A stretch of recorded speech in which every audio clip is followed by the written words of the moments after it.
जी, अस्सलाम वालेकुम बेटा जी and welcome to my YouTube channel. आज के लेक्चर के अंदर हमने होम्योस्टेसिस के पोर्शन में से जो लास्ट टॉपिक है उसको कवर करना है और वो है हमारे पास nature of the excretory products. इस टॉपिक के अंदर हमने ये देखना है कि किस ऑर्गेनिज्म के अंदर जब फूड की डाइजेशन होगी, अब फूड के डिफरेंट कंपोनेंट्स हैं, अब उसके अंदर किस फूड के कैटाबॉलिज्म से आपके पास क्या वेस्ट प्रोडक्ट बनेगा, क्या एक्सक्रीटरी प्रोडक्ट बनेगा। और दूसरी बात बेटा, हमने इन्वायरमेंट के साथ या हैबिटेट के साथ भी रिलेट करना है कि इसको एक्सक्रीटरी प्रोडक्ट को, कि अगर एक ऑर्गेनिज्म कहाँ रह रहा है, फ्रेश वाटर के अंदर, तो सर उसके अंदर एक्सक्रीटरी प्रोडक्ट कौन सा बनेगा। अगर वो टेरेस्ट्रियल इन्वायरमेंट लैंड के ऊपर है तो उसके अंदर एक्सक्रीटरी प्रोडक्ट किस नेचर का बनेगा। और अगर बेटा वो आपके पास जैसे बर्ड्स वगैरह है, ठीक है, वो फ्लाई कर रहे हैं, तो उसके अंदर आपके पास एक्सक्रीटरी प्रोडक्ट किस नेचर का बनेगा। तो इन सारी चीजों को समझने के लिए सबसे पहले हमें पता होना चाहिए कि सर एक्सक्रीशन क्या चीज है। तो हम कहते हैं एलिमिनेशन, एलिमिनेट करना है, खारिज करना है किसको, नाइट्रोजीनियस वेस्ट। कहां से, बॉडी से बेटा। इस अमल को हम क्या नाम देते हैं, एक्सक्रीशन। तो the elimination of nitrogenous waste from the body is called excretion. अब अगर यहां पे हम मेनली डिस्कशन करें किसके बारे में बेटा, कि प्रोटीन है और न्यूक्लिक एसिड है, ठीक है। तो यहां पे हम कहते हैं बेटा कि जो प्रोटीन है, जब इसकी आपके पास क्या होती है, कैटाबॉलिज्म होती है, ब्रेक डाउन होती है, तो यहां पे आपके पास जो मेनली चीज है वो क्या है, अमाइनो ग्रुप हम इसमें सेलेक्ट करते हैं। या आप ऐसे कह लें कि पहले अमाइनो एसिड, क्योंकि प्रोटीन किससे मिलके बने, अमाइनो एसिड से। इस अमाइनो एसिड में से हम जो चीज अलग करते हैं वो आपके पास क्या है, अमाइनो ग्रुप।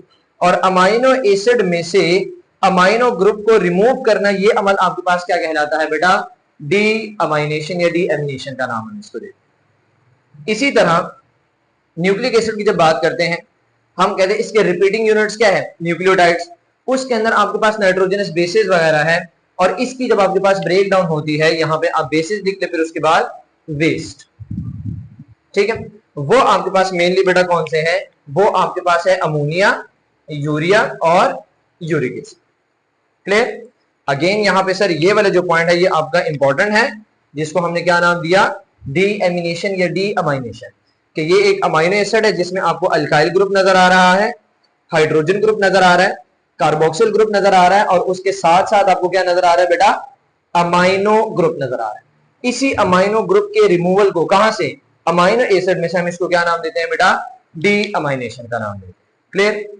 अच्छा, अगली बात हमने ये याद रखनी है बेटा, अगर यही अमाइनो एसिड जो है, सॉरी, अमाइनो एसिड में जो हमने अमाइनो ग्रुप को अलग किया है, अगर इस अमाइनो ग्रुप का लेवल क्या हो जाए, ज्यादा हो जाए, एलिवेट हो जाए प्लाज्मा के अंदर, तो इससे आपके पास मुख्तलिफ सिम्टम्स आपकी बॉडी के अंदर आना शुरू हो जाते हैं, जैसे कि कन्वर्जन हो गया, इवन पेशेंट जो है वो कोमा के अंदर भी जा सकता है और उससे इवन उनकी डेथ भी हो सकती है। तो ये एक लाइन भी आपकी बुक के अंदर लिखी है, इसको भी आपने याद रखना है।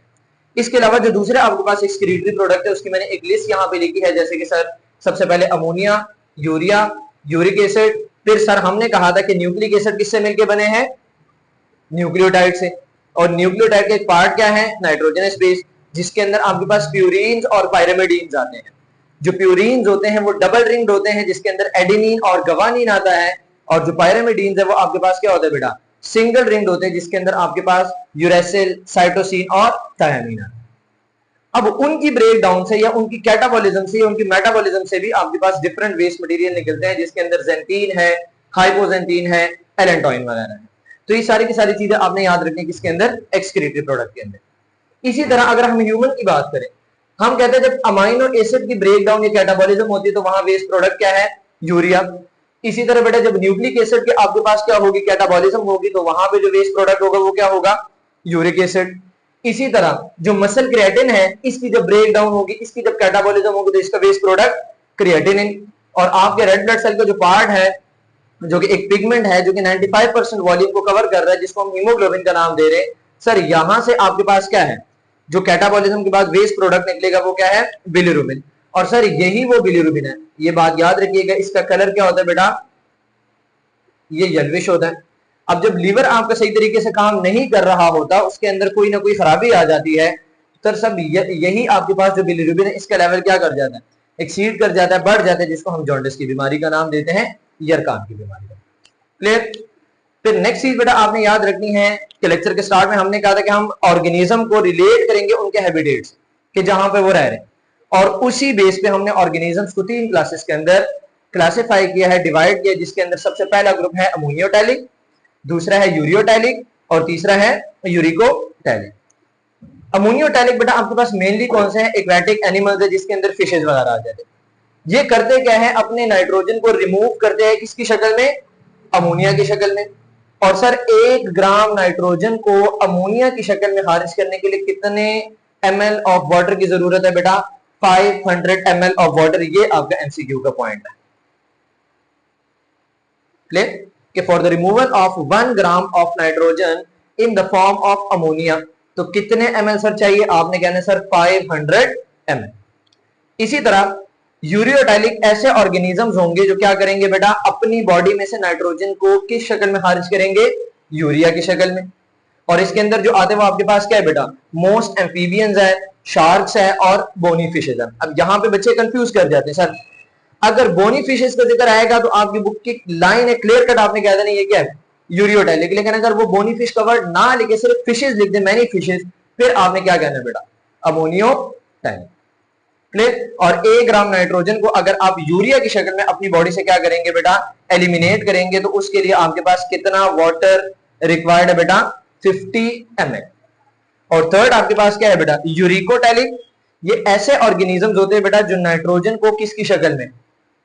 यूरिक एसिड की शक्ल में, जिसके अंदर बर्ड्स आ जाते हैं, इंसेक्ट्स आ जाते हैं, रेप्टाइल्स आ जाते हैं। इस तरह आपके पास बेटा लैंड स्नेल्स जो होते हैं वो भी आपके पास इसी कैटेगरी के अंदर आते हैं। और 1 ग्राम नाइट्रोजन को बेटा किसकी शक्ल में? यूरिक एसिड की शक्ल में एलिमिनेट करने के लिए कितने ml ऑफ वाटर की जरूरत है बेटा? 1 ml। अब ऑर्गेनिज्म को तो हमने नाम दे दिया अमोनियोटैलिक, यूरिकोटैलिक, यूरियोटैलिक सॉरी, और यूरिकोटैलिक। इस प्रॉपर्टी को हम कहते हैं अमोनियोटैलिक, यूरियोटैलिक और यूरिकोटैलिक। तो ये बात भी आपने याद रखनी। अब इसी के अंदर जो लास्ट चीज हमने डिस्कस करनी है वो आपके पास क्या है? Urea cycle. तो हम कहते हैं बेटा द साइक्लिक पाथवे, या हम कहते हैं द मेटाबॉलिक पाथवे, जिसके अंदर हो क्या रहा है बेटा? अमोनिया। अब अमोनिया क्या है सर? More toxic form. इसको आपने कन्वर्ट करना है किसके अंदर? यूरिया के अंदर, जो कि क्या है? Less toxic form. तो अगर आपको याद हो, आपने लिवर के फंक्शन के अंदर एक फंक्शन पढ़ा था जिसको आपने नाम दिया था डिटॉक्सिफिकेशन। तो सर ये वही काम हो कि आप मोर टॉक्सिक फॉर्म अमोनिया को लेस टॉक्सिक फॉर्म यूरिया के अंदर कन्वर्ट कर रहे हैं, और इस मेटाबॉलिक या साइक्लिक पाथवे को हम क्या नाम दे रहे हैं बेटा? Urea cycle. Sir cycle start कहां से होता है? यहां पे आपके पास एक प्रिकर्सर मॉलिक्यूल होता है जिसको हम क्या नाम देते हैं बेटा?